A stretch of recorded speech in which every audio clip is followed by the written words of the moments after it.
programmed commands stored on board will trigger the deployment of 3 parachutes at the top of Orion to pull the forward bay cover off of the crew module. That will initiate the sequential deployment of 2 drogue chutes and 3 pilot parachutes, followed by the 3 large main chutes to slow down Orion, enabling it to gently splash down in the Pacific. The current splashdown time, 11:39 and 42 seconds a.m. Central Time, 9:39 and 42 seconds a.m. Pacific Time. We'll be talking more about those parachutes shortly. The weather forecast at the splashdown site west of Baja, California is excellent. The Spaceflight Meteorology Group here at the Johnson Space Center has just issued a forecast calling for scattered clouds at 1,700 feet, winds peaking to about 9 knots with periodic wave heights of about 5 feet. That is all within flight rule limits, and it should be a splendid day for Orion's homecoming.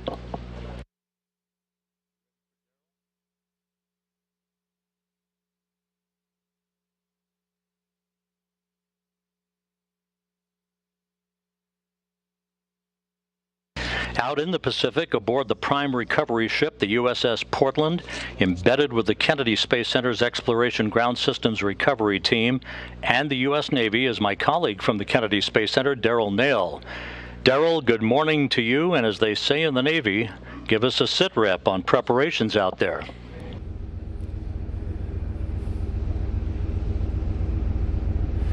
Well, good morning to you, Rob, and that's right. We're live on the deck just outside the bridge here on the USS Portland with a fantastic view of the area of splashdown. I just spoke with the recovery team. They say we are currently 5 miles away from the splashdown location right here in the Pacific Ocean. The location, as you mentioned, just off the coast of Baja, Mexico. We got the great weather report, seas, as you mentioned, 4 to 5 feet. We're looking good there. Let me show you the bridge deck where we are currently positioned. This is looking forward for the ship. I talked to Captain John Ryan, who says that he currently has the ship in a racetrack going around the location near where splashdown is, just upwind of it, so that the debris that comes down, that being the crew module and the parachutes, the forward bay cover, when it separates, will be all downwind of us. Now, preparations are already underway. We can hear the helicopter engines running, so we want to take you to a live view of the flight deck.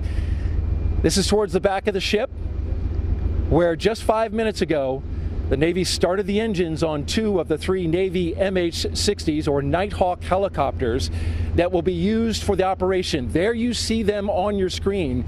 The 2 helicopters on the left side of the flight deck, they will be involved in the operation. The third to the right is a backup helicopter. Now, one of the helicopters will use the Navy's infrared targeting system, which will start looking for Orion at an altitude of about 50,000 feet. Should be able to quickly lock on to Orion's heat shield, which should be still very hot after reaching 5,000 degrees Fahrenheit on the heat of reentry. The second helicopter will track the forward bay cover, a 1,000-pound, 9.5-foot wide titanium cover on top of Orion, which protects the parachutes during the heat of reentry. It is jettisoned to allow them to come out. Now, NASA's plan going in was to recover it, but they've made an adjustment due to the seas and the limitations of a small boat crane needed to lift it out of the water. Both helicopters, if you can see just to the left of that helicopter at the bottom of your screen, have GSS cameras mounted to them. These are ultra high def cameras to record 8K resolution video for engineering purposes. Now, with those helicopters just minutes away from flying out, let's take a look underneath this very flight deck. You can see into the well deck, and this is the multi-purpose capability of this vessel, the USS Portland. Down on the well deck is where the final phase of recovery will happen. 2 teams of Navy divers are preparing to launch the small boats. You see them at the bottom of your screen, just partially protruding there at the bottom. Those are inflatable boats that the Navy will use. 6 in all will pre-position themselves in the open sea to recover debris from the descent operation, and then, of course, secure the Orion crew module itself. The Navy dive team will also take above water and underneath water photography of the heat shield before the crew module is moved. This is for all engineering purposes, so they can see it freshly returned from space. Once the divers have Orion stabilized with tow ropes, you see that bright yellow structure right dead in the middle of your screen. That is the cradle that the boats and the winch lines will pull into position and put it right down on top of that cradle. They will flood that deck with water, roughly about 6 feet, and then with a careful choreography of winch line and lines being pulled and maintained by sailors, they'll put it in position for its ride back to San Diego. Now, coming up, we'll speak to one of the Navy divers who will be in the water helping. In fact, he's on deck standing by in just a few minutes. He's ready to go into the water. We'll get some words from him before he goes out on his assignment. Looking good on the ship right now. Rob, we'll send it back to you in Houston. Thanks, Daryl. And again, a live view from Orion as it continues its pinpoint journey back towards its splashdown site, not far from where you are out in the Pacific. We will be going back to Daryl Nail on the USS Portland frequently during the course of today's coverage. Orion is wrapping up, as we said earlier, a mission that will have spanned 1.4 million miles, having flown further away from Earth than any human-rated spacecraft designed to return humans to Earth. And of course, the big test that's coming up, the ultimate test of its heat shield that will repel temperatures that will build up around the base of Orion to about 5,000 degrees Fahrenheit at peak heating as Orion barrels back into the Earth's atmosphere. It has been an incredibly successful mission for the Orion spacecraft. We'll be talking to a variety of people about all that, officials and managers and engineers throughout the course of our coverage today. But for the moment, let's take a visual and interactive look at this mission with NASA's Philip Hargrove, who will use the moon board to explain it all. Yes, welcome to the moon board here at the Apollo Saturn V Center. It's been a super exciting month since the Artemis I launch. So let's take a look back at everything that happened just a few miles away from where I'm standing right now. Now on November 16th at 1:47 a.m., the SLS lifted off from Launch Pad 39B here at Kennedy Space Center, and it put on an incredible show for everybody watching here from the Space Coast. I can't even describe to you how amazing it was to watch that core stage. Those solid rocket boosters provide over 8 million pounds of thrust at liftoff. Now, those boosters and the core stage got us going from 0 to over 17,000 miles per hour in just about 8 minutes. And then once all that propellant was depleted, the responsibility was passed on to the interim cryogenic propulsion stage. Now, the first job of the ICPS was to perform a perigee raise maneuver. And this means that we're getting into a low Earth circular orbit that allows us to deploy those solar panels, start harvesting energy, and do systems checkouts to make sure that we are ready for our journey. And we stayed in that orbit for about 30 minutes, and then we did our translunar injection burn. This is the primary responsibility of the ICPS because it gives us the energy to escape low Earth orbit and commits us on a path out to the moon. Now, once it completed that burn, the ICPS separated from the Orion, and it performed one final burn to completely leave the Earth-Moon system. And after doing that, Orion was on its way out to the moon. So it spent about 4 days heading out towards the moon. And then we quickly dipped in about 60 miles above the surface of the moon and did an outbound powered flyby. Now, that powered flyby means that we're taking advantage of the speed we already have, the gravity of the moon, and the energy we get from the service module's engines in order to target our orbit. And the orbit that we were targeting is called a DRO, or a distant retrograde orbit. And what that means is that instead of moving counterclockwise relative to the Earth like the moon does naturally, we are moving clockwise. So we're going in this opposite direction. That's what retrograde means. And distant means that we are going farther away than we have with any human spacecraft before. We're orbiting about 38,000 miles above the surface of the moon. And this is a really convenient orbit because we were able to stay there without having to use a ton of fuel for station keeping. And it also provides a safe, efficient path back home when we're ready. So this allowed us to learn how to operate in deep space, one of the core tenets of this mission. And then once we were ready, we started our trip back home. So we performed one more powered flyby, this time targeting our return, where we lit up those engines as we dipped close to the surface of the moon. And then we began our return transit, which took about 7 days, and that leads us to today. So next time we'll talk a bit more about what that return looks like and what our entry is actually going to look like. But until then, back to you. Thank you, Philip. And again, a live view of Orion closing in on planet Earth, now about 11,000 miles away from Earth, as it continues a very, very precise trajectory for a splashdown that is scheduled at 11:39 and 42 seconds a.m. Central Time this morning. For Orion, launch from the Kennedy Space Center occurred on November 16th on the world's most powerful rocket, the Space Launch System. The first outbound powered flyby of the moon was performed 5 days later on November 21st, dipping to within about 81 miles of the lunar surface. That placed Orion on a very precise trajectory for its ultimate goal, that racetrack trajectory called the distant retrograde orbit, that would allow Orion the time and the space environment needed to test its mettle. 4 days later, Orion executed an engine firing to enter into that orbit, and the next day, Orion surpassed the record set during Apollo 13 52 years ago for the greatest distance ever traveled by a human-rated spacecraft designed to return humans to the Earth.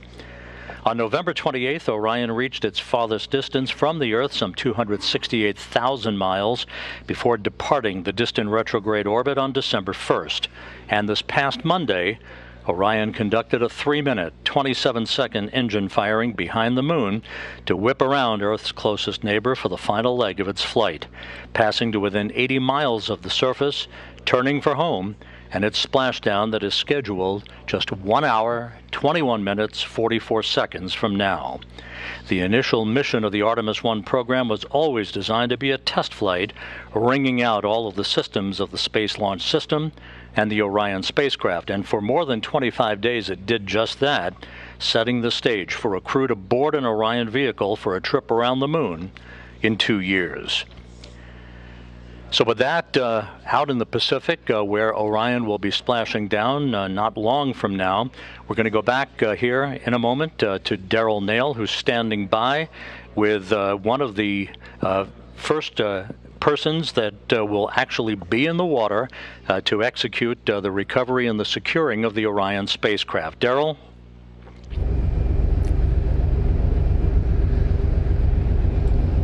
That's right, Rob, and his name is Wayne Shearer, and he is the Navy diver first class aboard boat number 2. He is the lead on one of the 2 small boats called Cricks, which are essentially small inflatable Navy boats. He's just about 20 or so minutes away from getting into that boat. Thank you, Wayne, for coming up here and making some time for us to tell us about the operation today. Of course, sir. So tell me exactly how your team goes about securing this spacecraft after it comes back from space, splashes down the water just a few miles from us. Well, sequence of events are going to go splash down, wait 2 hours. We're going to do a hazard analysis, make sure there's no gas coming off of it. We're going to come up, take those pictures like you said earlier for those engineering purposes. Once that's done, then we put the what's called a pony collar on it, and then basically it's a sequence of events of pulling all those ropes out like you said earlier and pulling it into the well deck. Easy day. Easy day, and we know that there's certainly going to be some challenges, right? Seas are 4 to 5 foot currently, which is within your limit. Let's take a look now underneath the well deck to the boats that are currently being prepared. You're really literally going to be going down here and right to that boat after we conclude our interview. How will you manage the 4 to 5 foot seas with a bobbing spacecraft and bobbing inflatable boat with your team? Well, this is just another day in the park for us. You know, we've trained for the last 1.5 years for this.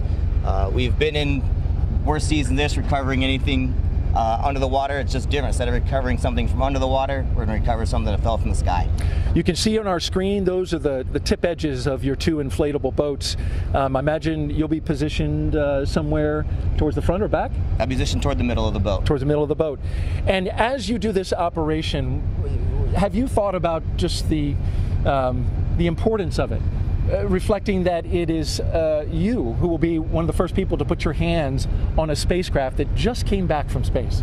I mean, definitely, this is probably every kid's little dream, or every little kid's dream, to be able to do exactly what I'm doing today, you know, and I think I can speak for the whole dive team that we're honored to be part of history and to be part of something so monumentous, and just ready and excited to go out and do this. On a personal note, you and I were talking about how you got into the Navy and the dive team. What was it that motivated you to become a Navy diver, and then ultimately, now that you're on this operation, looking back at that choice? Well, February 2003 from Leesville, Louisiana, and I heard a loud boom outside my window one morning, and I ran outside and talked to my dad, and a few hours later we're watching the news, and unfortunately what we heard was the USS Columbia break up. So, you know, it was not a great thing to hear, but it kind of jump-started my career of like, hey, what do I want to do? And I wanted to be out there to help people, and the Navy just kind of fell into my lap, and you know, 20 years later to be able to be part of history of the next thing we've flown into space like that is absolutely a dream come true for myself. Certainly a tragedy for NASA, one that has created many lessons learned for our agency, but interesting that it led you into this.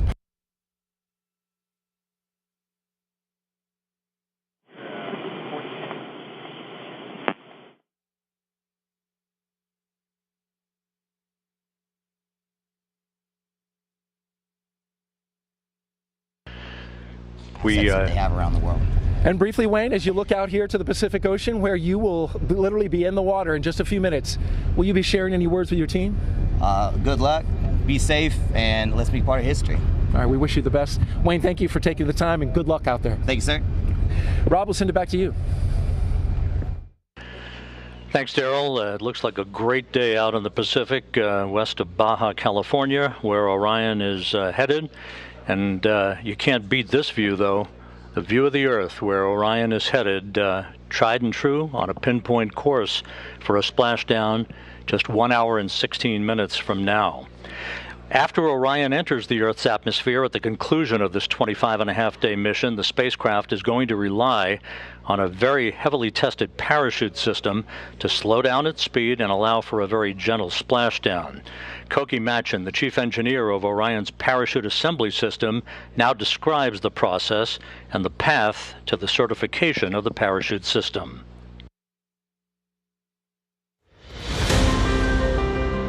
A series of 11 parachutes will be deployed in sequential fashion. A very dramatic return to Earth lying ahead for the Orion spacecraft.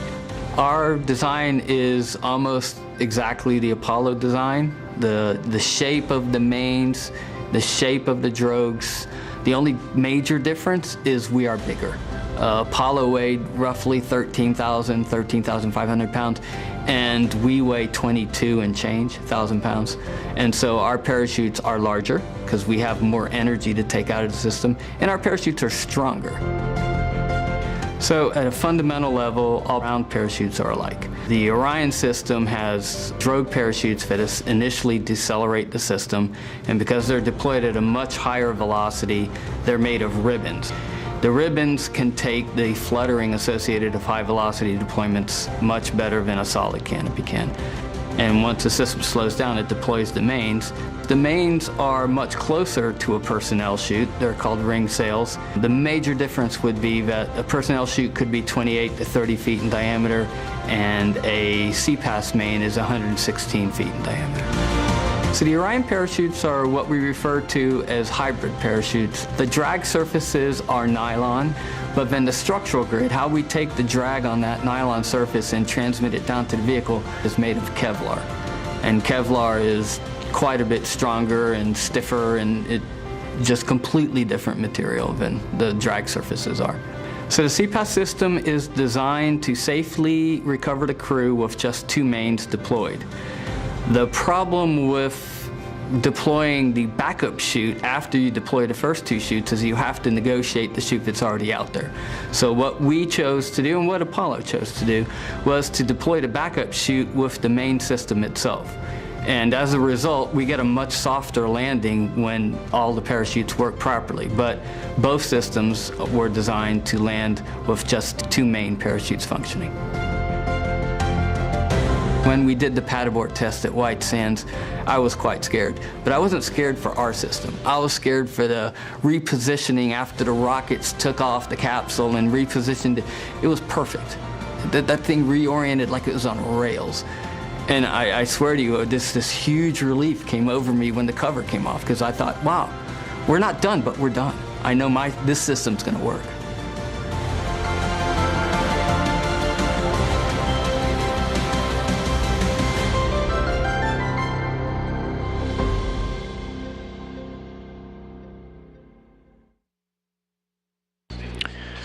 And there again, the view of the Earth. We're about 33 minutes away from the first big milestone that will be the separation of the crew module and the service module, signaling the beginning of Orion's entrance into the home stretch of its 1.4 million mile journey.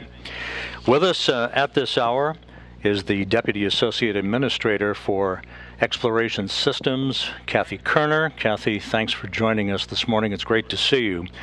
Glad to be here. You know, this is a little bit of deja vu for you. You were a flight director in this room for a number of years. Your thoughts as Orion approaches the end of this maiden flight? Yeah, certainly a lot of history in human spaceflight has been made in this room, and we're making some more today. And really excited. There's a lot of energy in the room, and it's very familiar, but it's also very different as we step into this next episode in human exploration. You know, the mission had its trials and tribulations getting off the ground, but once it did, so far, so good. The mission has exceeded expectations in many areas. Of course, the post-flight analysis is yet to come, but from the top level, the 1,000-foot level, looking down at the mission, what are your thoughts about what has been accomplished in setting the stage for a crewed mission 2 years from now? Absolutely, this has been a phenomenal mission thus far. If you asked me to grade it, I'd give us an A+. I think that the work that has been performed both by the Exploration Ground Systems team, the SLS team, and the Orion team has been fantastic. We've been learning how the spacecraft operates. We've been learning how to fly this amazing machine, and it's gone so well that we've actually been able to add tests during the mission that help expand the envelope that we're going to be able to use to operate the spacecraft once we have crew on board. The major objective of the mission lies ahead. That's the rigorous testing of the heat shield, as we've just seen in our features. 5,000 degrees Fahrenheit building up around the spacecraft, twice as much as space shuttles endured when they re-entered the Earth's atmosphere. How do you think it's all going to fare, and what then needs to be done to analyze the performance of the heat shield in certifying that we are good to put a crew on board in a couple of years? So this is the primary objective of this test mission, but we've got a lot more objectives that we need to accomplish between now and when we launch crew. We have an environmental test that we need to conduct of the entire integrated spacecraft once we get the environmental and life support systems on board. So this is just one of many tests that we have going forward and one of many analyses that we need to do with all of the post-flight data that we retrieve from the spacecraft. We opened up the broadcast paying homage to Apollo 17 landing on the moon 50 years ago today. It's only coincidence that this happened, but it seems very appropriate, doesn't it? It does. It seems fitting that we would honor Apollo with the new legacy of the Artemis generation and this mission today. Thanks very much, Kathy. Kathy Kerner, the Deputy Associate Administrator for Exploration Systems, and we're nearing the end of the home stretch here of this very first mission. Thanks, Rob. Great to be here.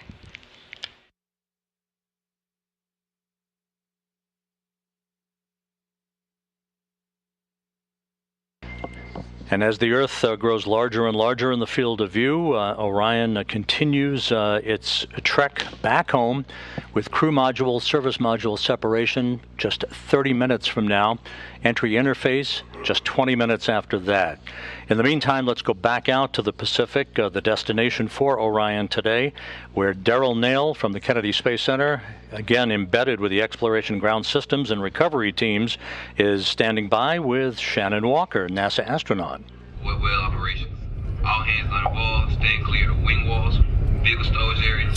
That's right, Rob. Shannon Walker, NASA astronaut, has been on board since we departed on Wednesday to come out to the site. Thank you for being here to take some time to talk to us amidst this important operation to recover the Orion crew module. Absolutely. I am happy to be here. So tell me a little bit about the reason you're here and what you're doing as you observe the operations today. Yeah, of course, we do not have crew on this capsule, but I am here because the next Artemis flight will have crew on it. And so we are starting the process of assessing how we're going to operate with crew. How do we extract the crew from the capsule? How do we get them to the ship safely? How do we do all the medical checks we want to do? So we're starting the process of getting ready for the next Artemis mission. And with this capsule being recovered today, it will be brought back. I imagine that the astronauts will be very interested in the data that comes off of it. This particular capsule has sensors all over it, more than any future capsule will have. Yeah, absolutely. So this is going to tell us what we need to do, change, modify for the next Artemis mission. On all flight quarter stations. The ship expects to read manned flight quarters at 0945. And what you're hearing are some announcements from the ship PA informing the crew at what stage in the operation we're at. I should mention that we just had helicopters, the MH-60s at the back of the flight deck just launched off and are in flight now to the recovery area. They play an important role here. Shannon, continuing now with our interview, when you look at the operation as a whole, they're currently trying to determine how the astronauts will be recovered. That's not happening today. That's right. But that will have to be integrated into the operation. Do they come off immediately after the crew splashes down? Or there's an idea kicking around there to have them stay in the capsule and come to the back of the ship. What are your thoughts on both of those? What are the pluses and minuses on those? Well, certainly the plus of having the crew come off immediately is that the crew is not staying in the capsule for an extended period of time. There'll be a time when we'll have to turn off the cooling in the capsule, which would mean the crew will start getting very warm in their suits. So it's better to get them off before that. Also, you'll probably see later the operations in the well deck. There are a lot of waves in there, and it's probably not going to be a fun ride for the crew to be in there. So you're right, we're looking at it. The actual, let's see, next summer we're going to have another test run. We'll be out on a ship and we will be looking at all the different methodologies for getting crew off the capsule. And may I ask what your particular favorite would be? I mean, I think you've already kind of indicated you're leaning more towards let's get off the ship. Get off immediately. Yeah, so I think we will probably, now don't quote me on this, but we'll probably extract the crew via helicopter from the capsule and helicopter them over to the ship. And as an astronaut, just briefly, when you come back from space, physically, you're in a condition where how would you describe it, physically and mentally? Yeah, so when we come back, we consider crew deconditioned. While on the space station, for example, we have lots of exercise, so we're really strong when we come back. It is still a big adjustment to being in Earth's gravity again. The lunar missions, it's kind of in the middle between what we did in the shuttle days and what we're doing on the space station. So we don't know exactly how the crew's going to feel, but they're going to be exhausted, and so their balance may be off a little bit. So it's better just to get them out of the capsule. As far as the mental side goes, I found that when I am back on Earth, it's just a huge sigh of relief in that somebody else is worrying all the details and I can just sit and relax a little bit. Well, we appreciate you being here. Thank you for all the insight. You're doing a great job of staying balanced amidst the 4 to 5 foot seas as you see the horizon going up and down, right? It is definitely a challenge. Thank you very much, Shannon. Rob, we'll send it back to you in Houston.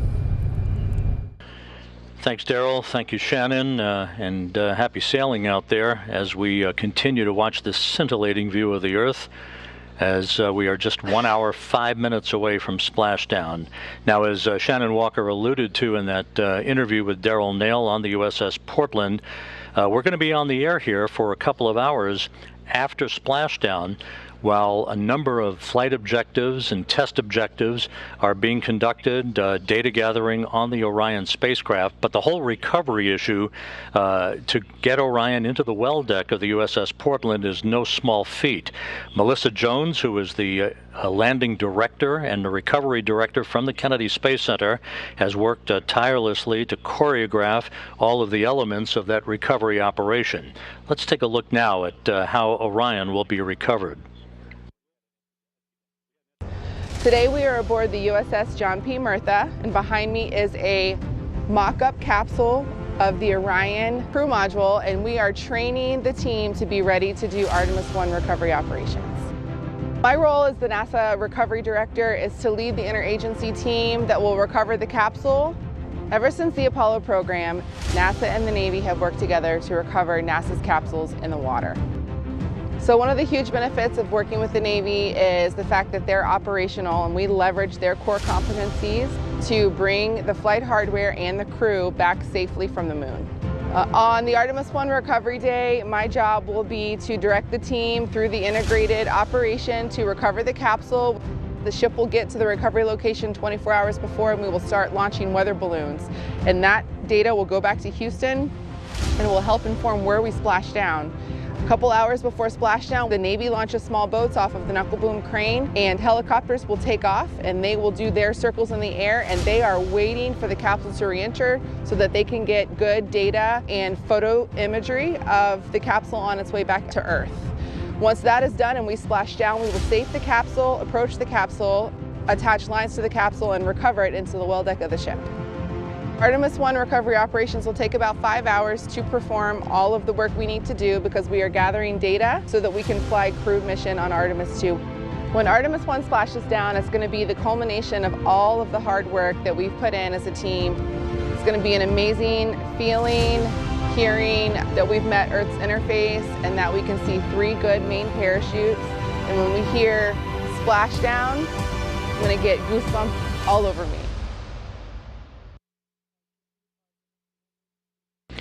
And again, that whole recovery operation will take several hours. We are going to remain on the air for at least 2 hours or so after splashdown, so that we can bring you all the information regarding the initial safing of the vehicle and the test objectives that the flight control team here in Houston, led by Flight Director Judd Freeling, will be absorbing all of that data, mostly about the thermal conditions of the spacecraft, which will have come through some 5,000 degrees Fahrenheit in entry.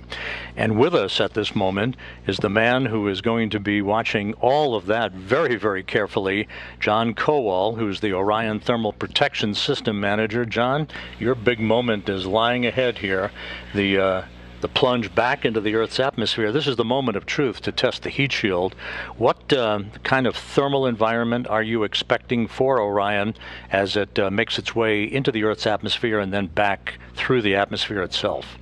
Yeah, so, as you mentioned, 5,000 degrees on the ship, but to back that up, how do we get there? So that vehicle still has all that energy that the launch rocket put into it during that first beautiful launch, right? So that gets converted into velocity. So we're going at 25,000 miles per hour, which is, how do you even fathom what that means? It's 7 miles per second. Wow. So all that energy, enough to power 4,000, 5,000 homes in a day, we have to get rid of it. And how do we do that? The vehicle comes slamming in to the atmosphere, starts trying to push the air up out of the way. That air is pushing back, the pressures go up, the temperatures go up. We're talking upwards of around 10,000 degrees Fahrenheit in the flow field. So that energy goes into the flow field, and then the flow field wants to give it back to the surface of the TPS. So that's what the TPS is going to see, or what the heat shield is going to see, and that's what pushes it up to 5,000 degrees Fahrenheit. What kind of testing was required throughout the course of the preparations for Orion to prepare the vehicle for launch that made you confident that it could withstand the rigors of this sort of environment? Yeah, there's been a lot of testing. I mean, we've been at this for since the end of the shuttle program. If you think back to that system, that was a reusable system, we had kind of been out of the business of these ablation materials for quite a while, since Apollo. So we had to train a whole new generation of engineers on developing that type of system, as well as getting the materials back. So there was a lot of testing in arc jets. That's the primary way that you test these types of materials. You can create these temperatures. It's like a wind tunnel with a lightning bolt going down the center of it, and that's how you create this high temperature plasma, and that gets impinged onto the test article. So we do a lot of materials testing.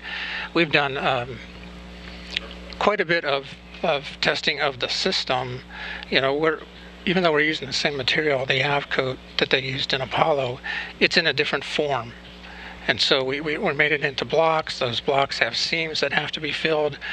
Those seams are always one of the areas that you want to test the most is because that's where the problems happen. And so we've done a lot of testing there in the thermal. And also structurally, we've had to do a lot of testing to see how the avcoat blocks interact with the structure underneath and make sure that it's all going to hold up to those loads.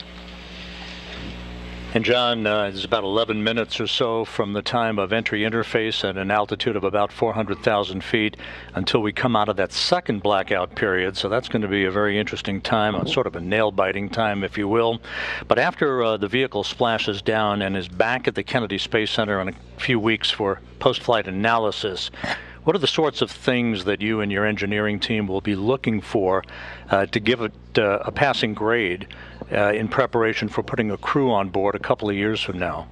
Yeah, there's a couple things that we look at. I break it into two different categories. The first is the flight data. We have instrumentation embedded in the heat shield at a number of locations. So we measure temperatures, we measure heat rates, we measure pressures, stresses.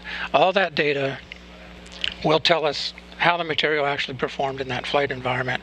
It will also help us to inform our computer modeling methods, and that's another thing that we need to make sure that it's performing how we thought it was going to perform, so that we can use those models in the future, to predict for other missions.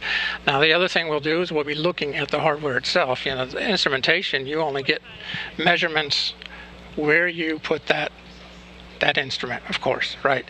But looking at the heat shield, just looking at it, the big picture, you can see the streamlines, you can see how the flow was going across the heat shield, you can see where boundary layer transition may have occurred. So there's so much to just visually see, and then we'll be taking samples of the heat shield, we'll be taking that material out and looking at how much had ablated, looking at the char thickness, the density gradients as you go through as the material burned off, and comparing that to what our models have predicted. And again, that'll help us to be able to validate and correlate our models further. Very good. It's going to be a very important time for the engineers, of course, and we'll see how Orion fares here in the next hour or so. John Kowal, Orion's Thermal Protection System Manager, thanks very much for joining us this morning. Sure. Thank you.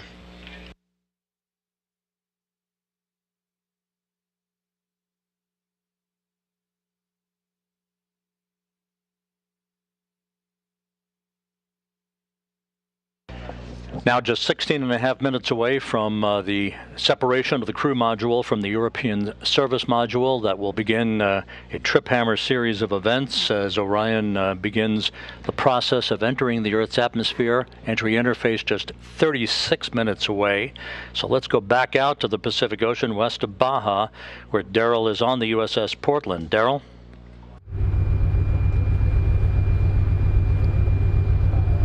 That's right, Rob. A quick update for you on out here in the Pacific Ocean, just off the coast of Mexico. We have the small boats, the Navy small boats. All 6 boats are now in the water. They call them cricks. These are Navy boats that are inflatable, highly maneuverable. These are the ones that will actually put hands on the spacecraft in order to secure it and eventually get it tied to lines that brings it to the back of the ship and into the well deck. I want to talk a little bit about this location here today. This location in the Pacific, we're just about 5 miles away from the splashdown area. This was actually the backup location. Initially, this was supposed to happen off the coast of San Diego, California, but the weather forecast for that area called for a cold front that has moved in today, bringing with it 12-foot high seas, and those seas would have been too high to perform this operation, too high for the small boats for recovery. So Recovery Director Melissa Jones and the mission management team made the decision to back up and go to the backup location 300 miles south of San Diego, and that's where we find ourselves today with excellent weather in order to do this operation. As you look off into the sky, we're awaiting the second to last weather balloon release that we will have for the day. This weather data critical to the operation that is happening today, especially when it comes to the landing point of the crew module in the ocean, as well as the debris that goes with it. And that debris happens during the separation of the forward bay cover, which covers the parachutes, and then of course the parachutes and their hardware themselves. All of it together, they take in the winds, and you can feel the winds are picking up a little bit. That wind data will give us refined information and data in order to calculate exactly the landing spot. Now, we're not alone out here in the Pacific Ocean. We do have friends helping us today, and I want to take a shot now of a ship off in the distance that has joined us for today's operation, and that is the USS Montgomery.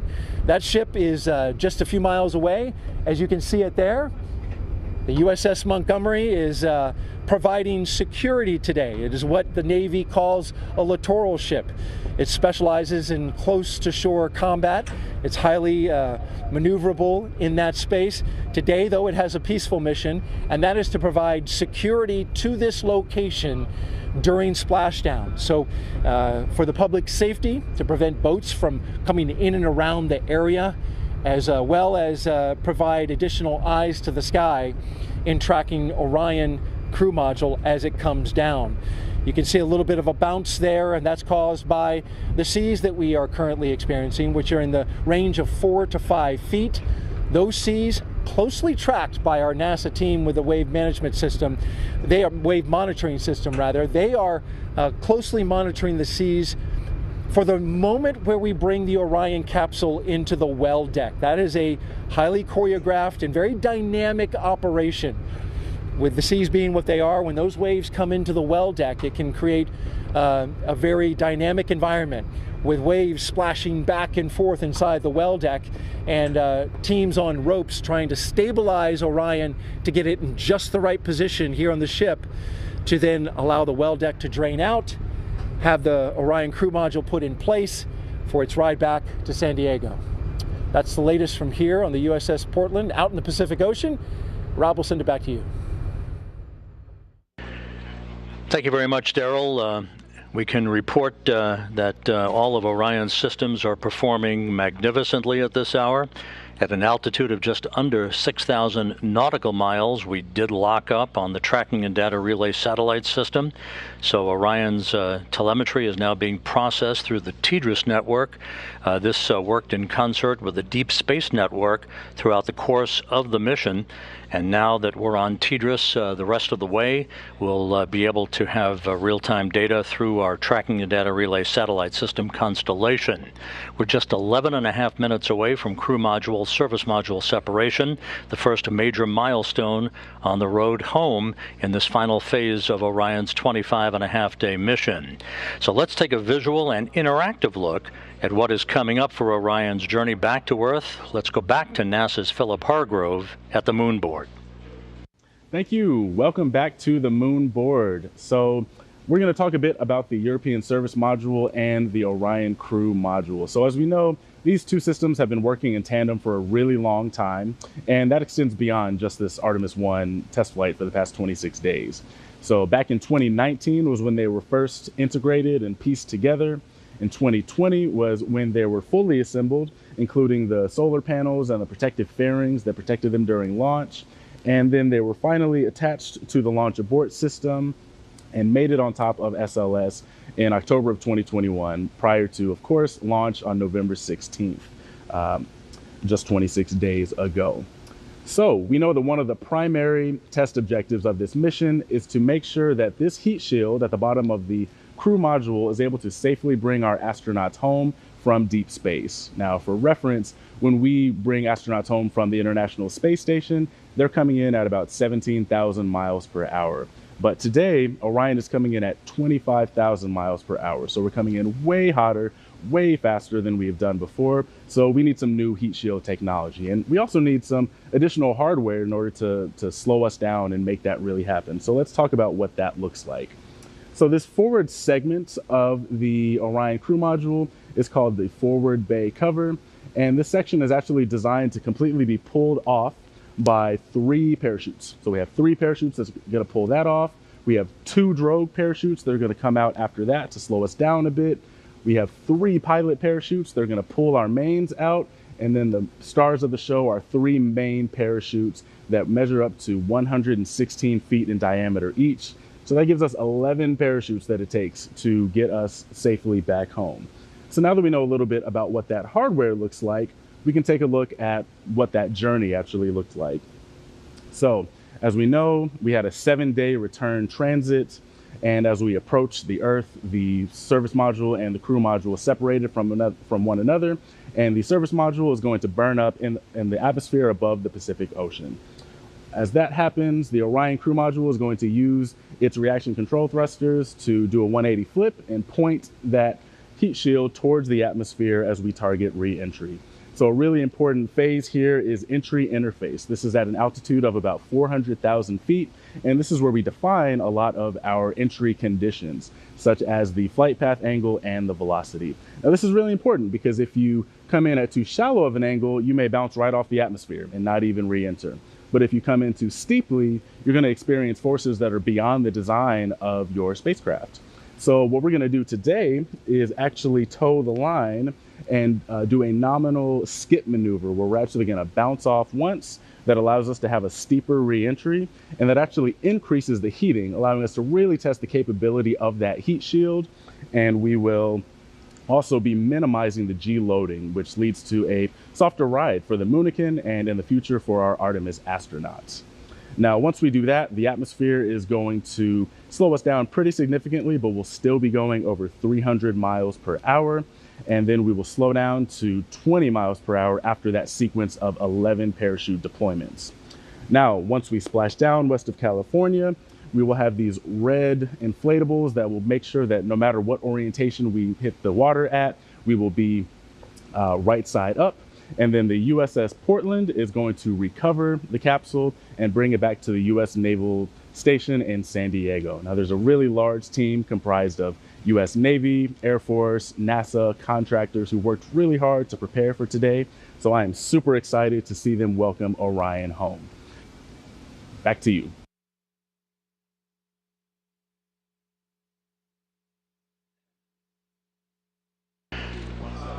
Thank you very much, Philip. We are coming up on the critical stuff leading up to Orion's return to Earth and its splashdown in the Pacific, just 7 minutes away now from crew module, service module separation.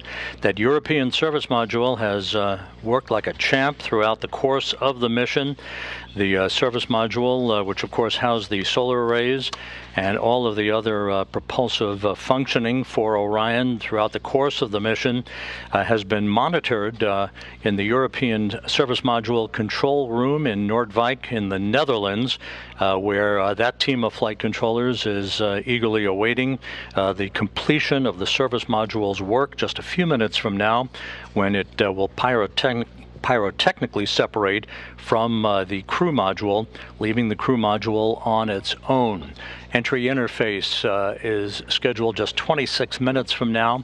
We'll be receiving reports from Flight Director Judd Freeling and his team of flight controllers throughout Orion's descent back into the Earth's atmosphere and through all of the parachute deployment sequence events leading up to splashdown that is scheduled at 11:39 and 42 seconds a.m.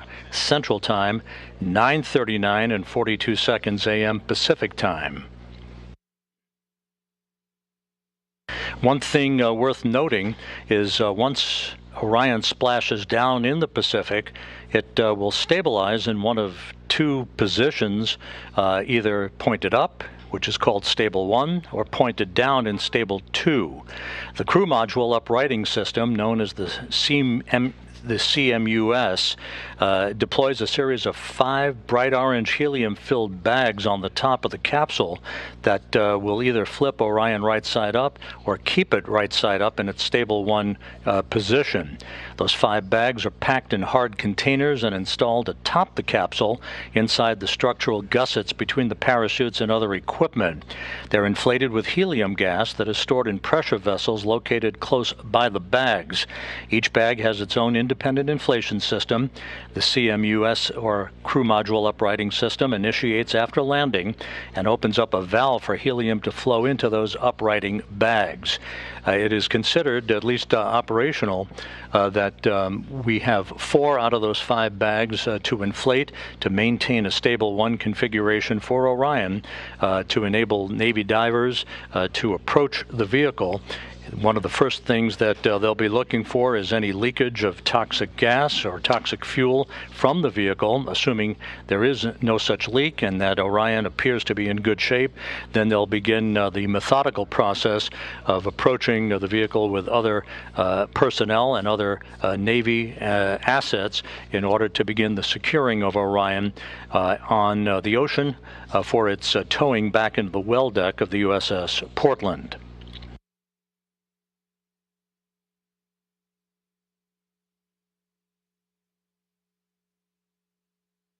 We're under 4 minutes now until the crew module and service module separate from one another. We'll be standing by for all of that.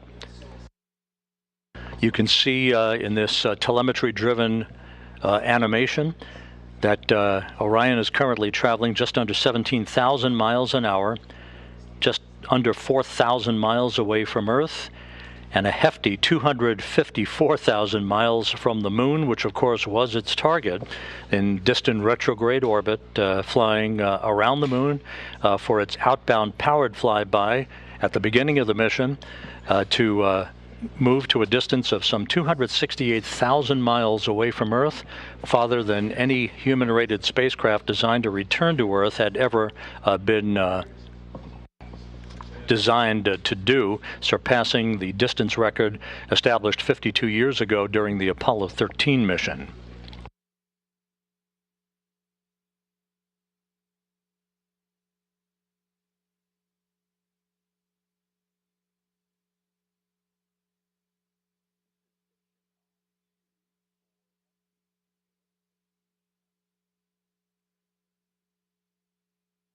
Here in Mission Control, the flight dynamics folks and the guidance, navigation, and control folks have put up a graphic which is essentially the ground track for Orion as it will make its way across the southern Indian Ocean, passing the northwest coast of Australia en route to its ultimate trajectory that will carry it across the Pacific.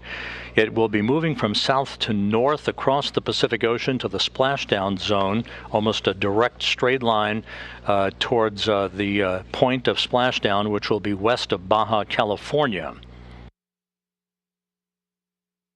Now just under 2 minutes until crew module, service module separation.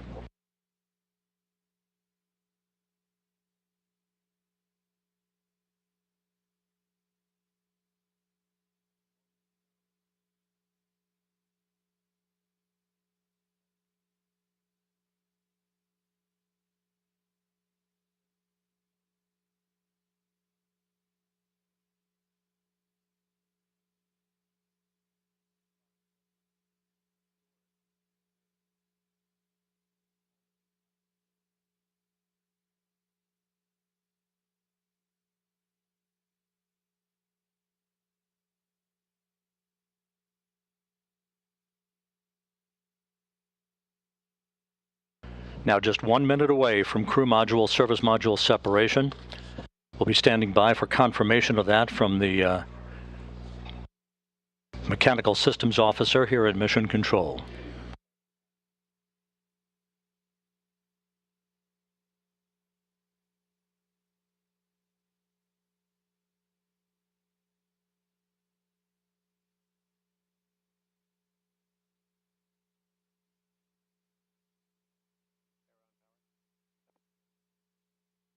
"30 seconds until separation. This will come at an altitude of 3,200 statute miles.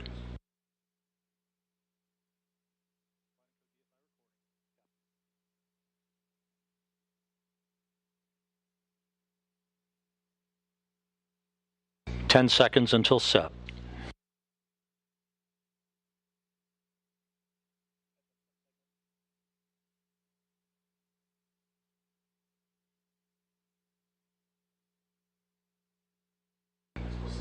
We have confirmation of separation. Orion flying on its own. Again, the separation occurred right on time at 11 a.m. and 11 seconds Central Time, with Orion 3,200 statute miles away from Earth. The service module, the European service module, has done its job.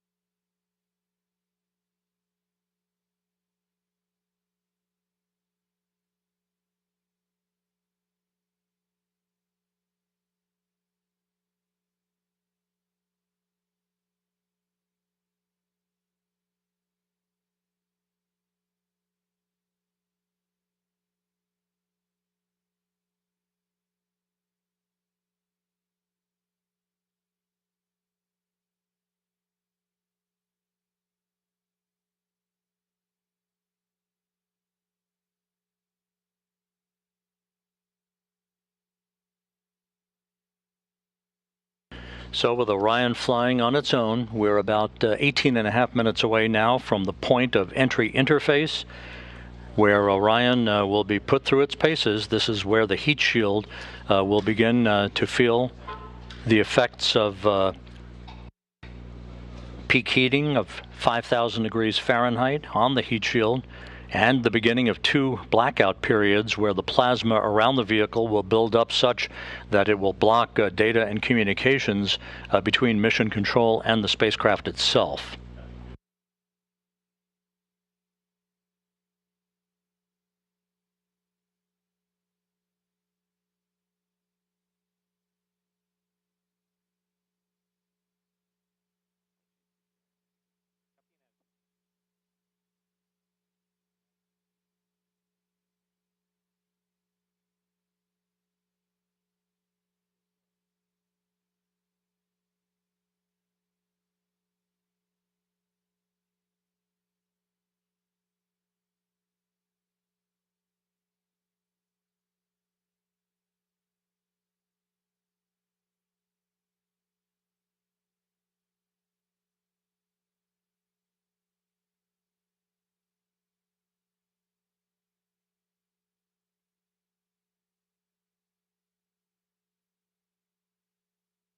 Orion continues to fly smoothly on, all of its systems in excellent shape.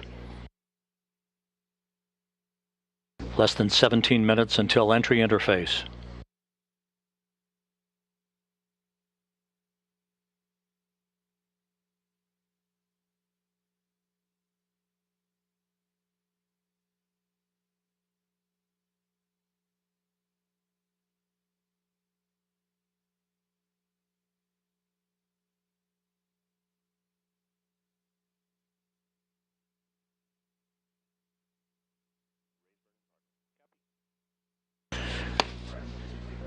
And the crew module raise burn that we thought was not going to be needed is being conducted. Just basically a fine-tuning of the orientation and the angle, a 16-second firing of the thrusters, and a good burn reported, 8.12 feet per second in a change in velocity. So the raise burn was executed. That will further fine-tune Orion's path at the proper azimuth or orientation, where the heat shield is at its optimum angle to begin the repulsion of the heat that will build up around the heat shield at the time that we begin entry interface, just about 15.5 minutes from now. So the crew module service module separation went off as planned. The raise maneuver was executed at 11:03 and 41 seconds Central Time. Again, the raise maneuver was executed. Orion now flying at the proper orientation for entry interface into the Earth's atmosphere. Entry interface is scheduled at 11:20 and 14 seconds a.m. Central Time at an altitude of 400,000 feet. At that point, Orion will be traveling 24,464 miles an hour with a range to splashdown of 3,659 statute miles.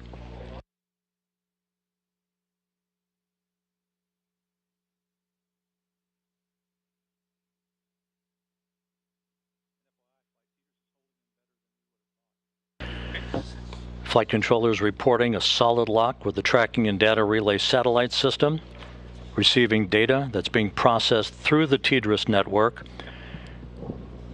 Just a reminder that after we pass into the Earth's atmosphere, at the speed at which we're going, and with the temperatures expected to build up very quickly for peak heating around the heat shield of Orion, we will begin the first of two blackout periods, the first of which is scheduled to begin at 11:20 and 16 seconds a.m. Central Time and will last about 4 minutes and 48 seconds. At that time, entry guidance, which has been stored on board, pre-programmed commanding for Orion to continue to point its way toward the splashdown zone, will take over. The first blackout period should end around 11:25 and 4 seconds Central Time. That will set the stage for the skip entry, basically the maneuver that will enable Orion to dip into the Earth's atmosphere and skip back out of the Earth's atmosphere and dip back into the Earth's atmosphere like a rock, a flat rock on a pond. That will continue to dissipate energy and heat on the spacecraft, and is a maneuver that data will be gathered for to try to bring in multiple splashdown sites for crewed missions in the future. The second of the two blackout periods is scheduled to begin at 11:29 and 3 seconds a.m. Central Time, and that will last for about 2 minutes and 50 seconds till about 11:31 and change. That'll be the final blackout period, after which we should lock up solidly for the remaining 8 minutes or so until splashdown.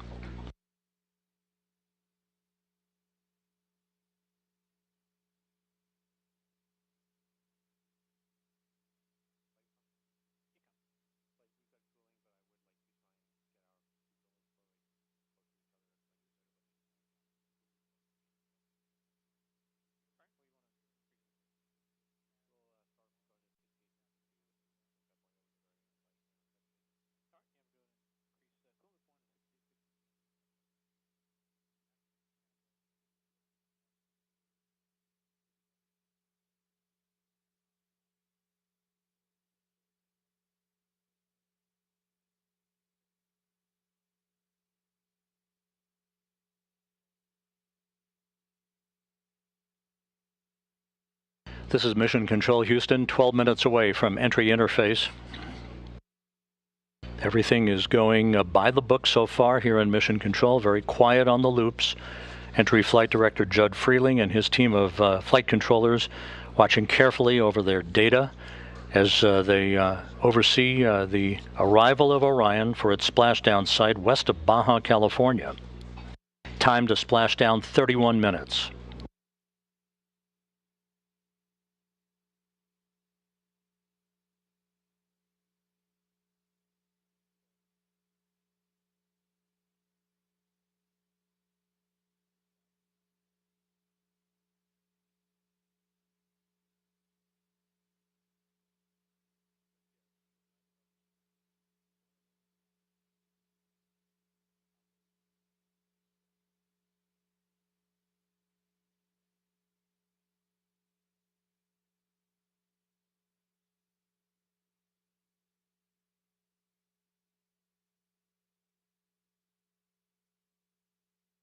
Less than 11 minutes now until entry interface.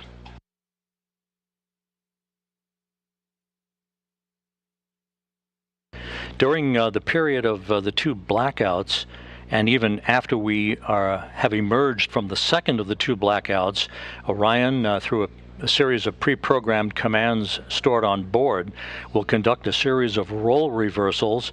This is very much like space shuttles conducted during their entries back to Earth, where it will roll to the left and then back to the right, banking roll reversals that will bleed off excess energy, excess inertia, and speed, and control the thermal characteristics of the vehicle as it heads towards its subsonic point, where it will go under Mach 1. It will go subsonic at about 11:34 and 55 seconds a.m. Central Time, some 5 minutes before splashdown. If everything goes as planned, Orion will reach an altitude of 40,000 feet at 11:35 a.m. Central Time, just about a minute before forward bay cover chute deploy begins. The series of 11 chutes, 3 that will pull the forward bay cover off of the top of the crew module. That'll be followed by the deployment of the drogue chutes, and then the 3 large main parachutes, 3 orange and white parachutes. That'll be the moment we'll be waiting for. Orion now 28.5 minutes until splashdown.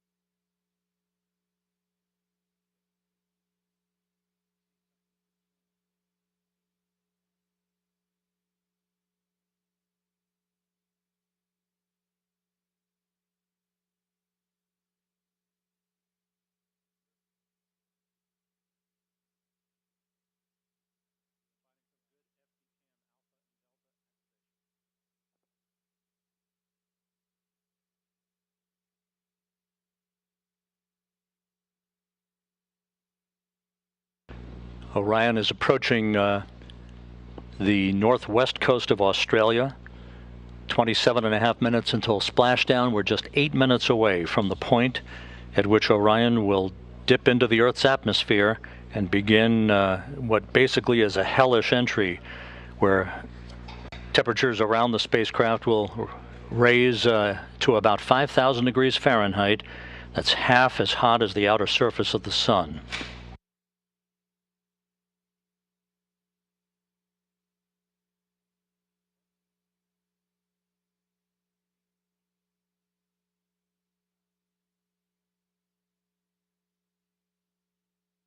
And correction, Orion is actually traveling over the South Pacific at the moment, moving from south to north. Just 7.5 minutes until entry interface.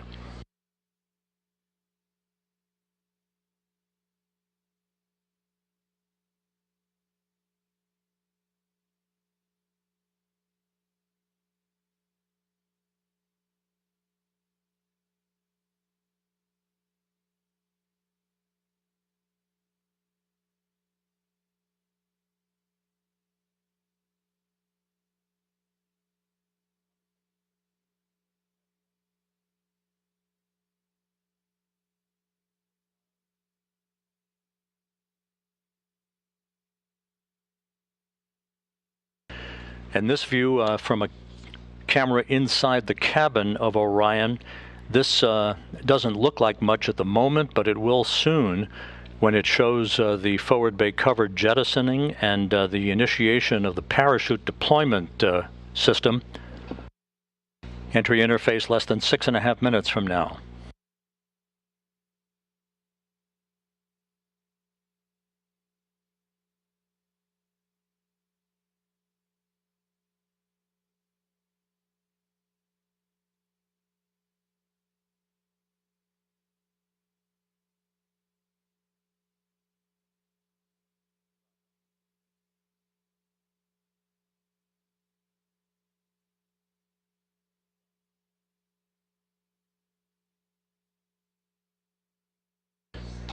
Just to recap, the crew module, the Orion crew module, separated from the European service module about 14.5 minutes ago, right on target as it was planned, and a short raise maneuver, a 16-second firing of Orion's thrusters, oriented the vehicle, raising it just a tad so that its heat shield was at the proper orientation in the direction of travel, to begin entry interface in about 5 minutes at an altitude of 400,000 feet above the Earth.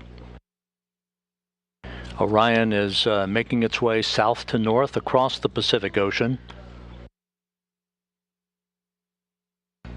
Currently traveling at 23,000 miles an hour.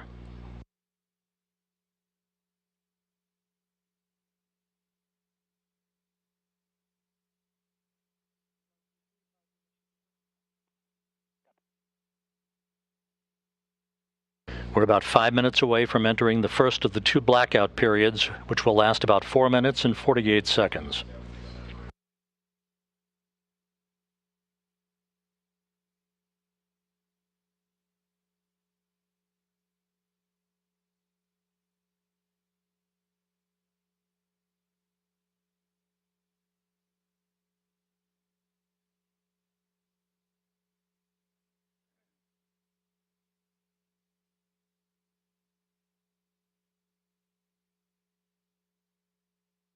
A journey that began with the power of the launch of the Space Launch System 25.5 days ago, about to reach its final minutes in the searing heat of re-entry, where temperatures around Orion will build up to 5,000 degrees Fahrenheit. Just under 4 minutes until entry interface.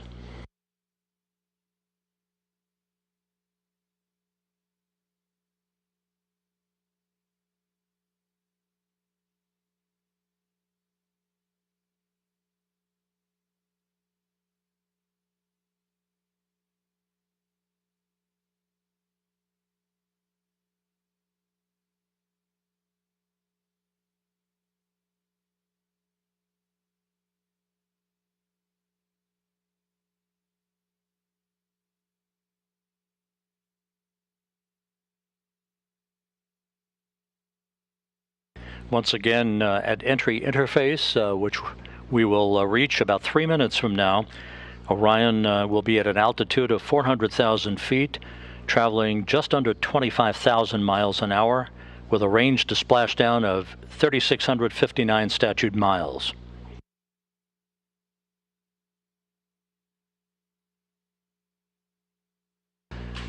Within seconds after reaching entry interface, we'll begin the first of the 2 blackout periods that will last just under 5 minutes, about 4 minutes and 48 seconds.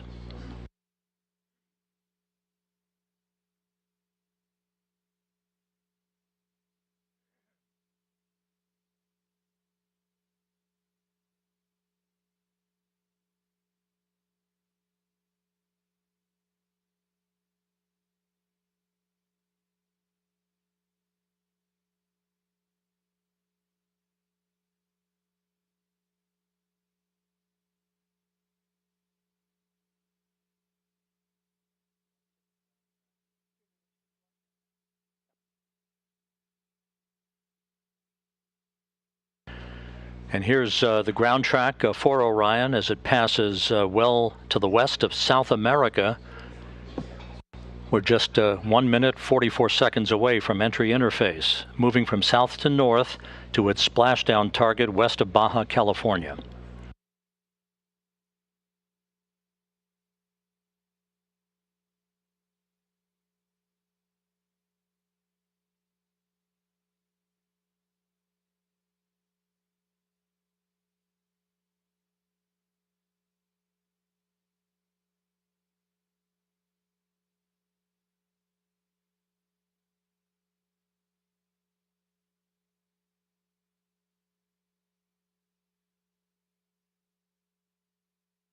Just 1 minute away from entry interface.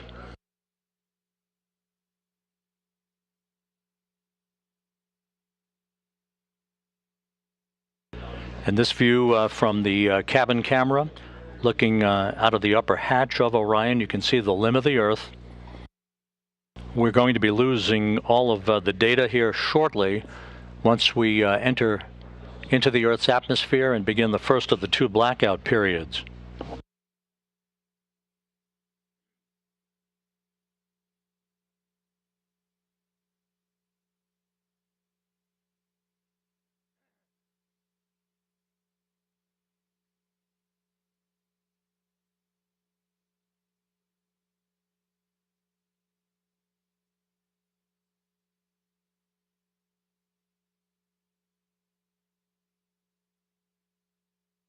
Standing by for entry interface and the first of the 2 blackout periods.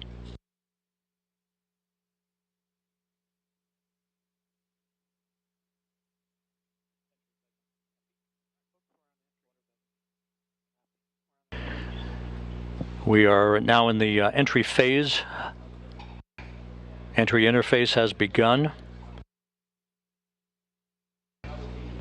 Entry interface at 400,000 feet. Orion traveling just under 25,000 miles an hour.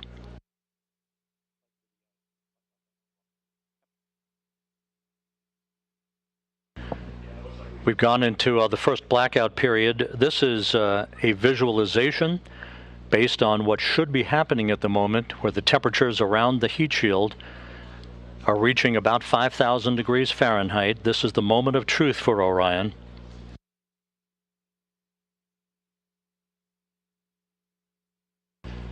We should be coming out of this first blackout period just under 4 minutes from now.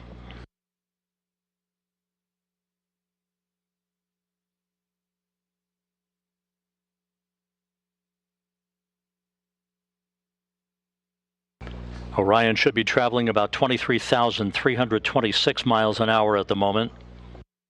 Range to splashdown, 3,125 statute miles. Again, this is a visualization of what should be happening with Orion at the moment, although we are in a blackout period that should end about 3 minutes and 15 seconds from now.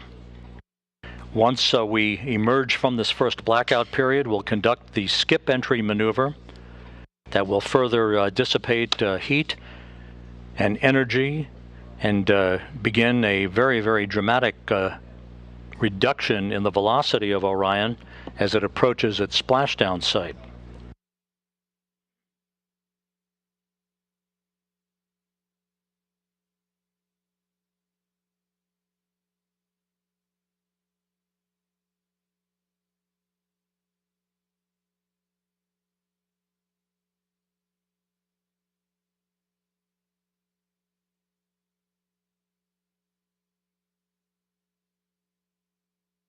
Clocks here in Mission Control showing the sequence of events yet to come.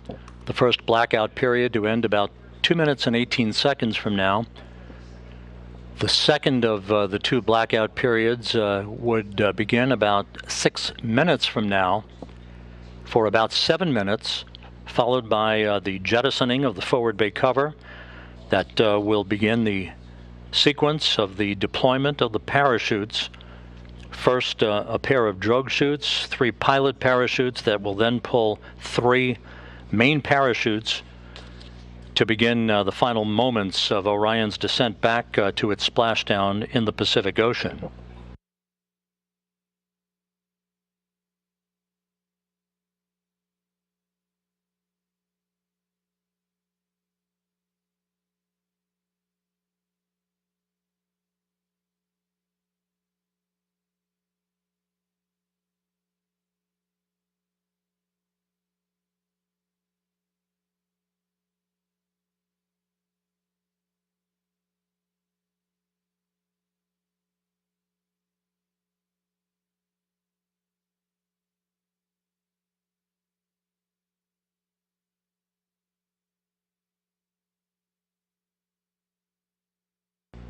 One minute to go until we come out of this first blackout period.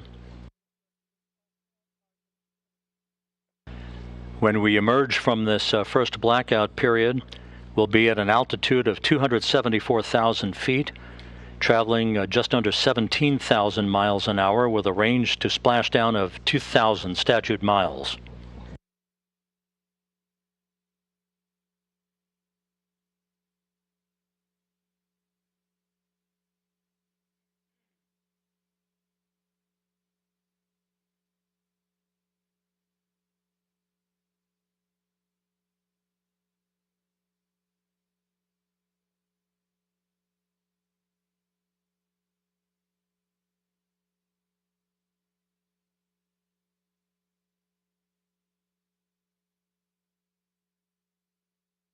Standing by for a reacquisition of signal.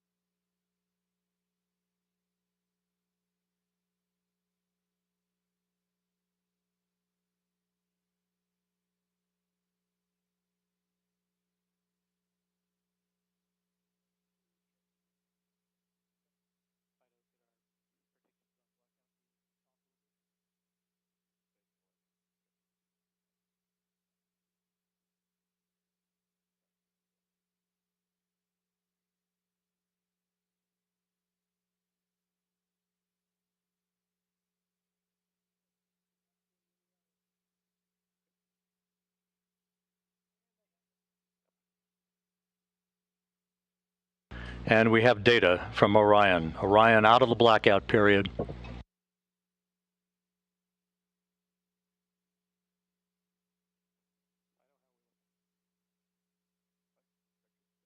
Flight Dynamics reports that Orion is right on the money, coming right down the pike. A good view out of the cabin camera looking out of the upper hatch of Orion.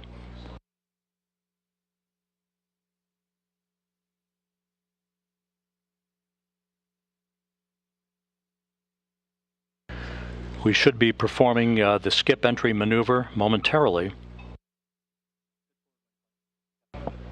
Good communications established with Orion.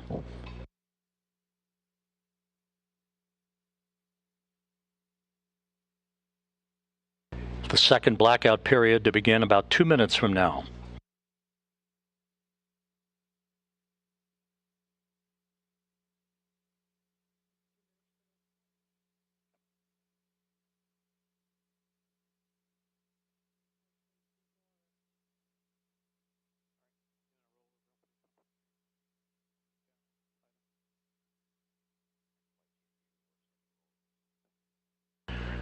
Orion is at the apogee of the skip entry maneuver, beginning the second in a series of roll reversals, again banking maneuvers to bleed off excess inertia and to dissipate heat around the spacecraft.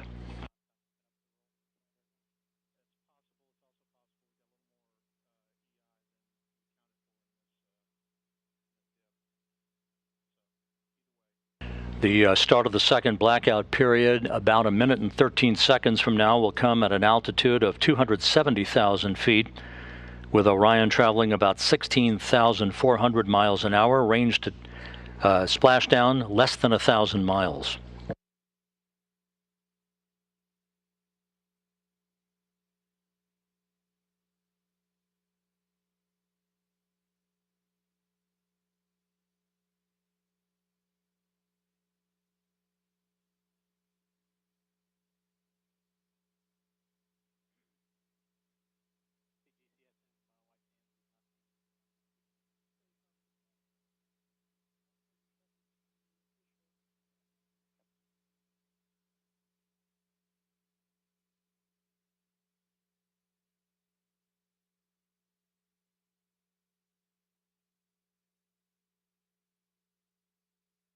Coming up on the start of the second blackout period.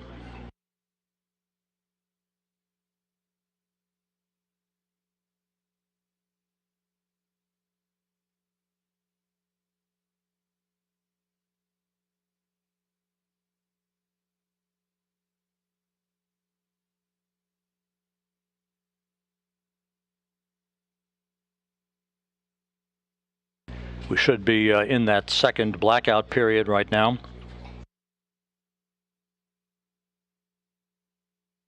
Orion approaching a velocity of 20 times the speed of sound. If all goes as planned, we should be out of the blackout period with a solid lockup on the vehicle at 11:31 and 46 seconds a.m. Central Time.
This is Mission Control Houston, the airborne WB-57, one of the airborne assets to track Orion's return to Earth, has visual acquisition of the vehicle. We should be coming out of this second and final blackout about 30 seconds from now.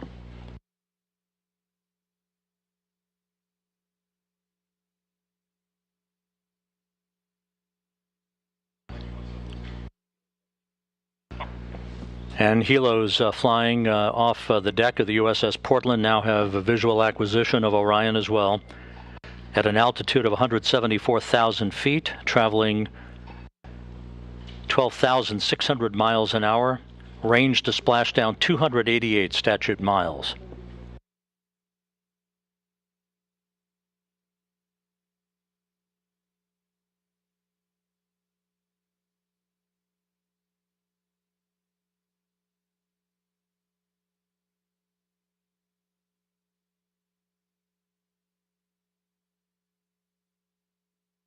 This view on the deck of the USS Portland.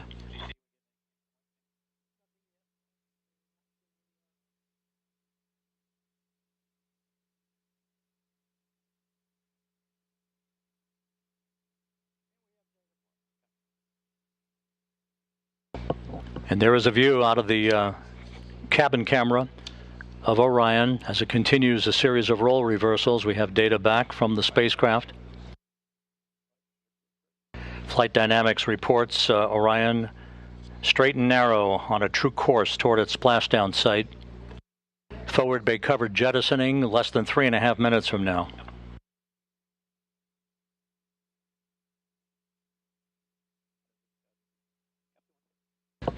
(150,000 feet off the ocean).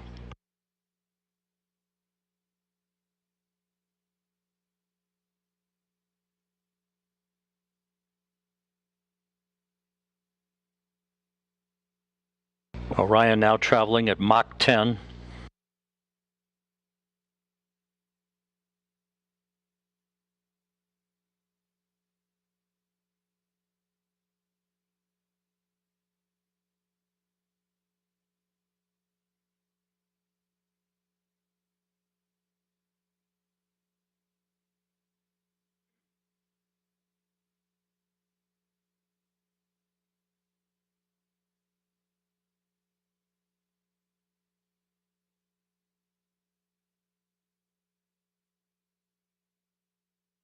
Orion's speed now down to Mach 6.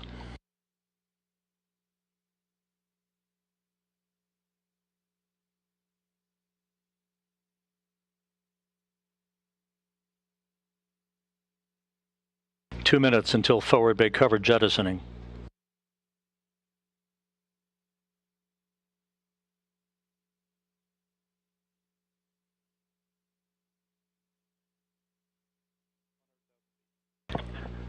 Orion 100,000 feet now.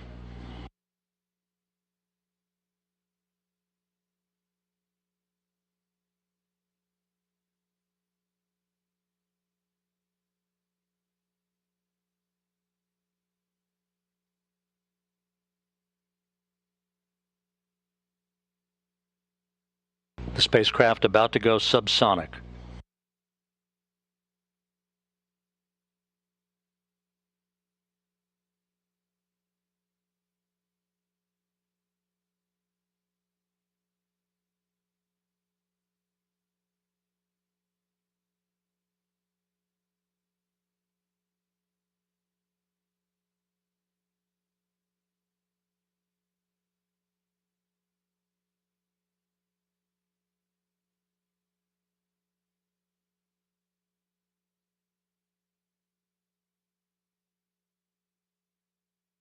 "45 seconds until forward bay cover jettisoning.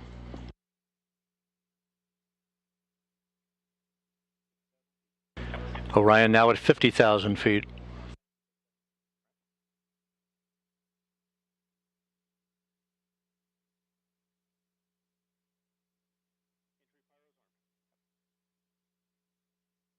The forward bay cover jettisoning pyros are armed.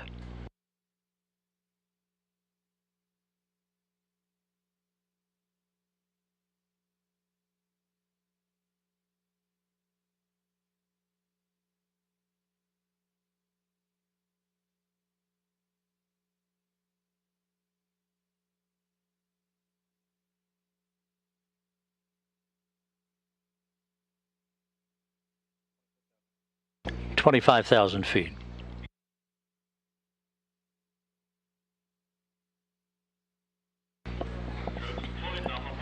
Drogues have been deployed.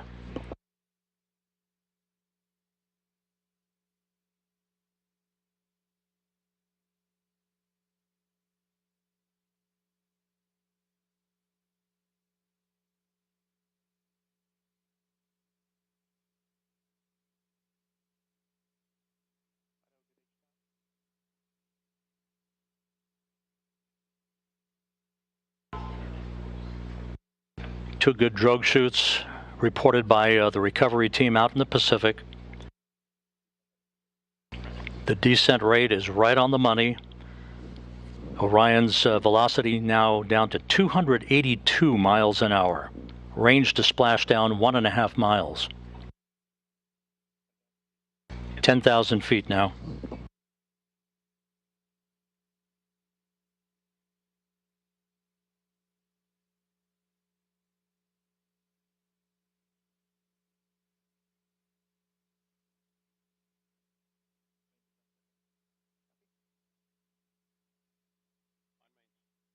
And we're on mains.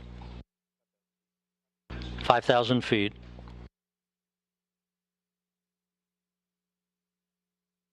Reefing in progress.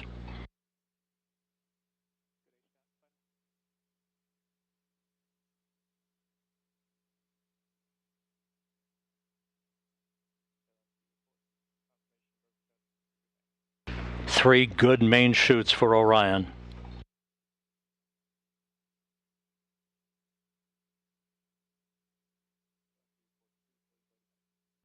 We have three fully inflated main chutes. Time to splashdown 90 seconds. Perfect descent rate reported.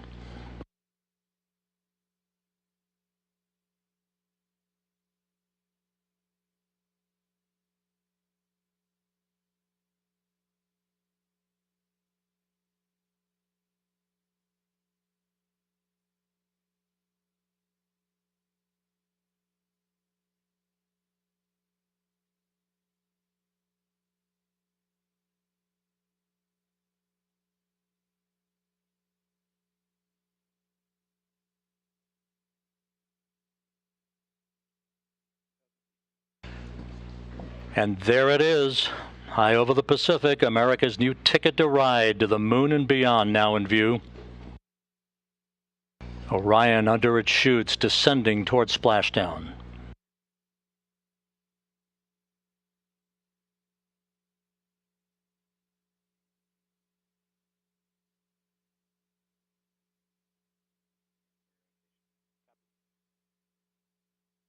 Orion in the perfect orientation for splashdown, just seconds away.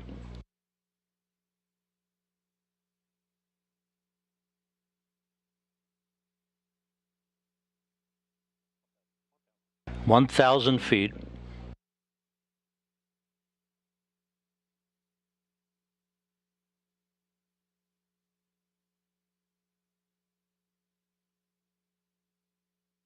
Good descent rate.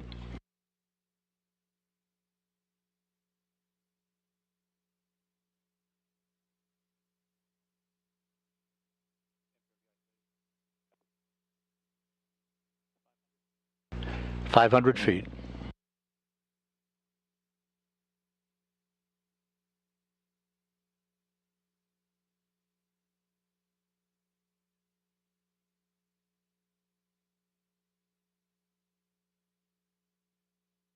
Splashdown. From Tranquility Base to Taurus Littrow to the tranquil waters of the Pacific, the latest chapter of NASA's journey to the moon comes to a close. Orion, back on Earth. Unofficial splashdown time, 11:40 and 30 seconds a.m. Central Time.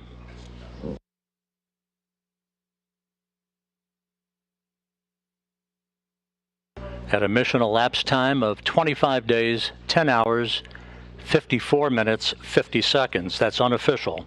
Splashing down off the coast of Baja, California.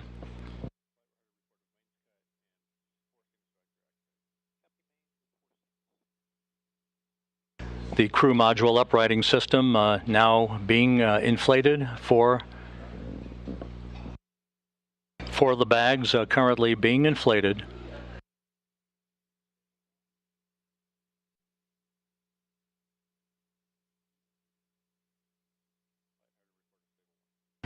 And we have a report that Orion is stable 1, upright, the way it should be.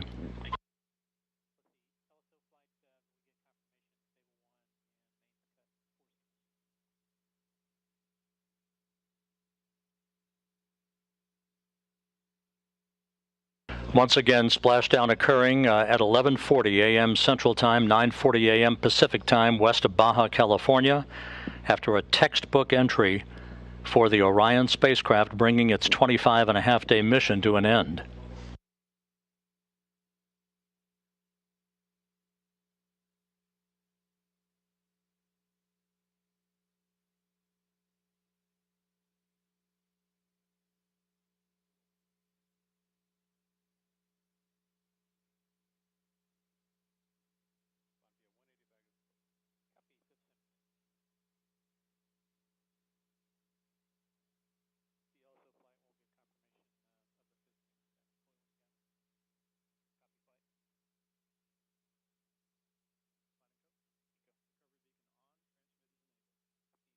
Orion's recovery beacon is on. We have confirmation that 4 out of the 5 crew module uprighting system bags have fully inflated, standing by for word on the 5th one.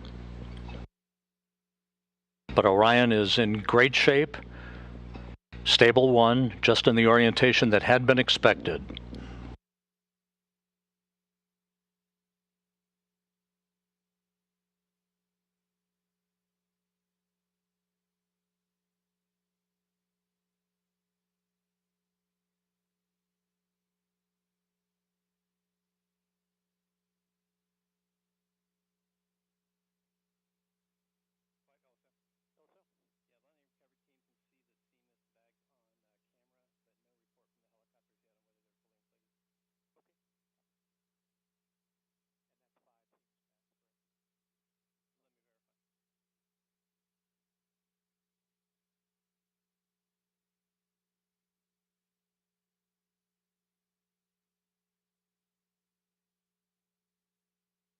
This is Mission Control Houston. Once again, the Orion spacecraft, having completed a journey of 1.4 million miles,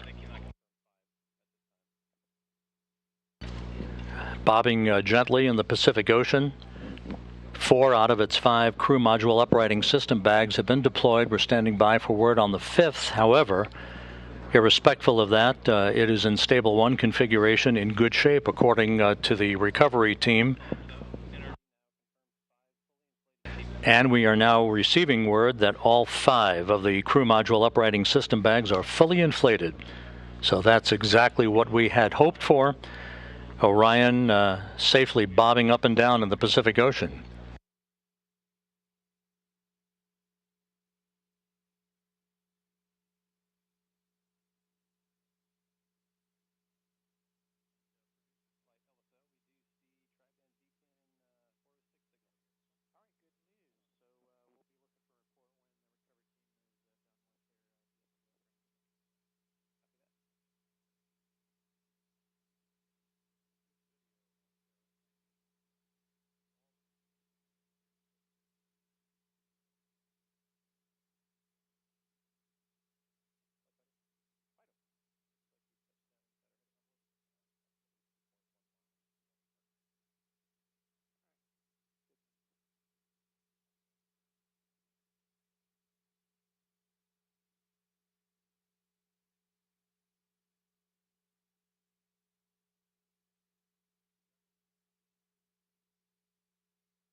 This is Mission Control Houston.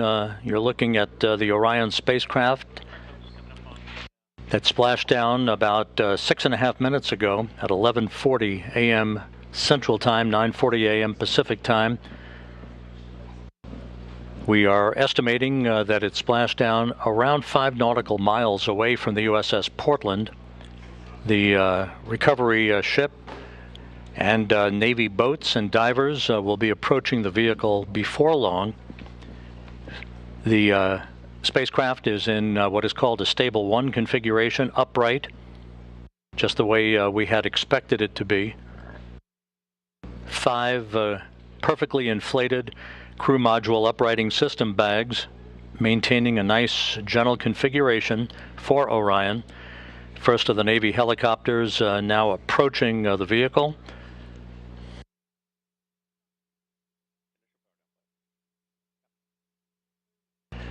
And here in Mission Control, some of Orion's systems no longer needed are being powered down.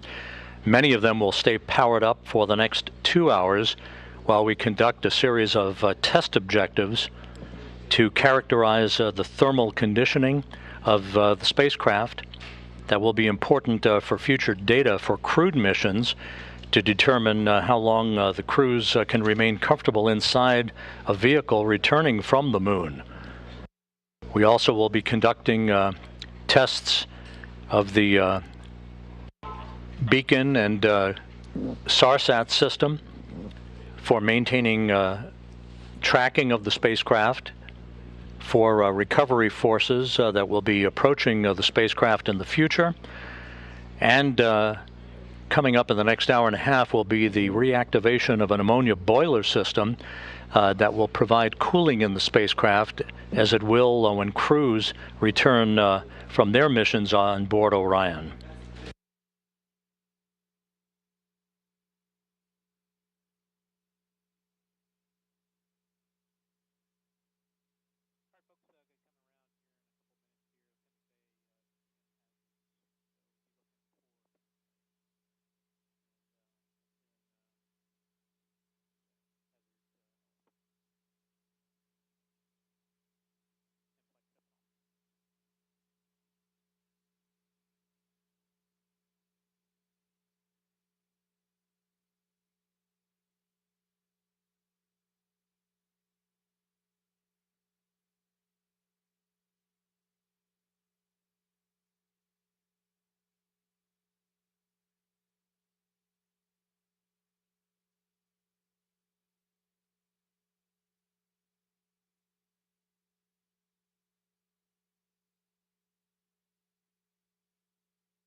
This is Mission Control Houston. Reports from the USS Portland indicate that the first of 2 Navy helicopters flying in the vicinity of Orion, which is about 5 nautical miles away from the ship, indicate no damage to the spacecraft and no hazardous fuel leaking from the spacecraft. A good view of the helicopters and the initial Navy boats that will be approaching Orion a short time from now. Once again, the splashdown occurring at 11:40 a.m. Central Time, 9:40 a.m. Pacific Time.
This is Mission Control Houston. Orion in the Pacific Ocean, having splashed down at 11:40 a.m. Central Time, 9:40 a.m. Pacific Time, around 5 nautical miles or so from the USS Portland, a textbook entry for the vehicle. On the USS Portland at this hour, my colleague Daryl Nell from the Kennedy Space Center, who's with the Exploration Ground Systems Recovery Team. Daryl, how did it look to you? It certainly looked textbook to us here. I'd say that's a great description, Rob. Perfectly landed here in the Pacific Ocean, and that's been confirmed by the operations manager that I just spoke to. Watching it from the deck as an observer, we have, as you can see, some broken clouds in the sky, like right around 3,000 feet. But we saw those 3 full main parachutes pop out. It was a beautiful sight, probably just about several thousand feet in the sky, and then we watched that slow descent as the Orion crew module made its way down to the Pacific Ocean. Saw the splash, and then of course the assets aboard the USS Portland here immediately started making their way towards the splashdown site, and as you see live now, they are close to being next to the capsule. Now the helicopters that you see flying there, those are MH-60s. We have 2 of them in the air, and they are right now gathering high quality, high definition imagery of the capsule in the water. There's a spotter aboard. We have photographers as well. The doors are completely open on both sides of the helicopters, and so you can see them flying at a circular track around the splashdown location. They have marked, if you can see it, you can see what looks like smoke coming off a location just to the left there. That is the boats having marked location where some of the debris has come down, the debris that was part of the separation event, part of the parachutes opening event. So you have the sabot as well as the lid from the parachutes. All of that is being tracked by the Sasquatch team, and the Navy boats are marking that with floatable smoke grenades. All of that hardware the team wants to recover because there's valuable information and data in it. The helicopters will be out for another 20 minutes gathering imagery. You can see one of them getting very close to the crew module. There is an GSS camera, ultra high definition, 8K, which is gathering imagery.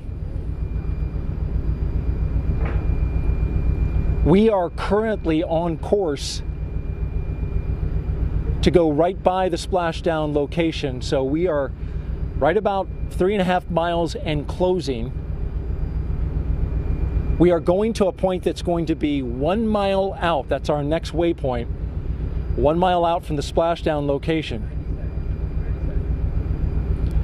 One of the things we're waiting for is for ammonia boil off, and that's why the Navy boats are not yet next to the capsule. We're still going to wait that out. The amount of time that that's going to take is has not been determined. They have allowed for as much as 2 hours. The ammonia on the capsule is used for cooling purposes, to keep the cabin cool for crew. Of course, there's no crew in this capsule, but for future missions, it will certainly be an important part of keeping the astronauts cool during the heat of re-entry. But for now, they're going to vent off that ammonia, and as they do that, it's not quite safe to get close to the capsule with the Navy divers.